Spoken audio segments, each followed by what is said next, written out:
अस्सलाम वालेकुम व्यूवर्स, क्या हाल है व्यूवर्स। आज हम आए हैं अपनी एक और मुनफिद वीडियो के साथ। ये वीडियो हम बना रहे हैं 3-in-1 माइक के साथ। ये एक मोबाइल से 3 माइक कनेक्ट होते हैं। आपको शीशे में नज़र आ रहा होगा कि ये तीनों केबलें नवीद भाई के पास जा रही हैं और एक माइक इस वक्त हमारे फौजी भाई को लगा हुआ है, दूसरा माइक हमारे ये अलकैफ वाले भाई को लगा हुआ है। फौजी भाई, क्या हाल है आपका? ठीक ठाक, अल्लाह का करम है जी। क्या कर रहे हैं आप? बस अभी नान लगाने की तैयारी शुरू हो रही है। अच्छा, तो नान आप बेचते हैं खूब? नान इंशाल्लाह अल्लाह का करम है जी, बेहतरीन। और इसके साथ ही हमारे अलकैफ वाले भाई हैं, उनसे पूछते हैं, देखें वो मुझसे कितने फासले में खड़े हैं। तो क्या हाल है आपका? अल्लाह का शुक्र है, आप सुनाए ठीक ठाक है। और क्या हो रहा है? बस अपने काम में लगे हुए हैं। आज कोई डिलीवरी की आपने? डिलीवरी मैंने 8-9 कर ली है। अच्छा, ये आप दोनों भाइयों से पूछना चाहूंगा, नवाज शरीफ बाहर आ गया, कोई डील हुई है?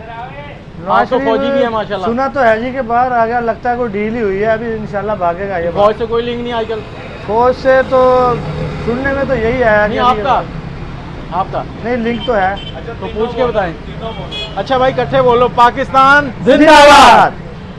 ठीक हो गया।